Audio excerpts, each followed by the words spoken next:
Hey guys! So, it's been a minute. First of all, I just want to say thank you so much for all the support and the feedback I got on my first video on how I met my biological father. A special thanks to all of you who chose to share your story with me. I would have never thought that my video would have reached out to so many of you and helped you on your journey to find your biological family. So I really appreciate all of you for reaching out to me and sharing. This video is gonna be an update on my journey and the trip that I did back in September 2022. So my sister and her husband picked me up in the airport, and actually during my 2-3 weeks in Korea, I spent most of the time in their home. So I was living with my sister and her husband and their kids, and they took me out everywhere. One day to the mud flat. If you don't know what a mud flat is, it's like kind of like a beach, but it's all just mud. There's no sand.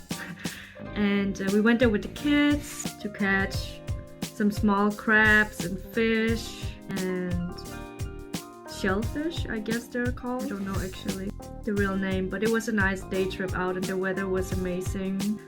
We went to different parks, obviously food markets, cafes. We went to a lot of restaurants.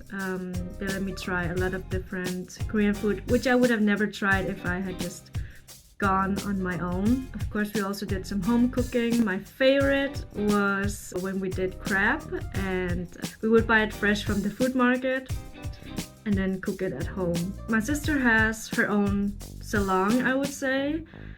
I will leave her link down below actually, and you can feel free to check her out. And of course, if you're in Korea and you are interested in any of the services you provide, then feel free to go ahead and contact her. For Chuseok, we went out to eat with my dad and my sister, and the day after I went to my other sister's home to cook a big meal, and that day we were basically just eating the whole day. And the day after we went to my aunt's place. So my dad has like 7 or 8 siblings, so it's a huge family. I have a lot of aunts and cousins as well. So we went to my aunt's place and she had prepared this big meal for us. And during my trip I also spent one weekend at my aunt's house with my cousins. They took me to Everland. So Everland is this huge amusement park. It has a lot of roller coasters and obviously food and games and these kind of things. If you ever do go to any amusement parks in Korea, usually they offer that you can rent like a school uniform. And on my first trip, honestly, I didn't really get that idea. But on my second trip where I went to Everland with my cousins, honestly, I would really recommend that you do try to rent those costumes. It just adds to the whole experience of going there a full day, wearing the school uniform. Yeah, I would recommend to do it. The day after, I went with my cousin and my aunt to a Korean folk village. And here it was the same thing. They offered that you can rent a hanbok, so the Korean traditional dress. They have so many options. You can choose which colors you want. And they also offer to style your hair. So we went full out and got everything done. And I think we took like 700 pictures or something in the few hours we were there. So yeah, that was a really nice getaway to also get to know my aunt and my cousins. At a point on the trip, my sister took me to my mother's grave. We left early in the morning and we got home late in the evening because where my mom is buried is in a family grave, and it's south of Korea. So it takes like 5 hours just to get there, and it's not a place that really has an address. So only the people who have been there knows where it is. And luckily for us, my cousin had been there before, so she offered to pick us up at the train station and drive us to the grave. The graveyards in Korea, or at least the one where my mom is buried, are very different to the ones we have here in Europe.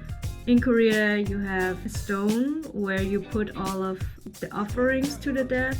So we brought some fruits and some soju, and we brought some other stuff I forgot. But then you do like a ritual and you pray and these kind of things. So it goes without saying that that was a very emotional part of the trip for me. but I'm really happy that I went there with my sister. After we went to the graveyard, we went out to eat with my cousin, and we had this delicious meal with some Korean barbecue and a lot of different things, soups.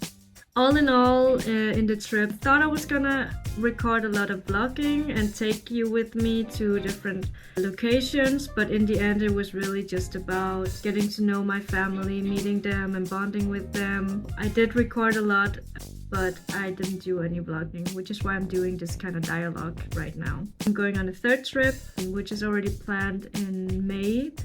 A lot of your requests was on how my relationship with my dad is, and maybe next time in my May trip I will include you a little bit more in that. Now that all of the introduction and everything has already been done, I will try to take you with me. So yeah. Oh, by the way, so on my last trip in September, I only met family members on my dad's side, like my aunts and my cousins and my sisters. And after I got back from Korea, I also got in contact with my mother's sister and cousins on my mother's side as well. So I'm looking forward to meeting my mother's side of the family in May as well. And I will keep you updated. Maybe. So that's basically status on life right now. Thank you so much for watching. Thank you for continuously showing your interest and your support for me. I really appreciate every single message I get, every single comment, and I do try to stay updated with everything and stay in touch with you guys. So thank you so much, and as always, I'll see you in the next one. Bye!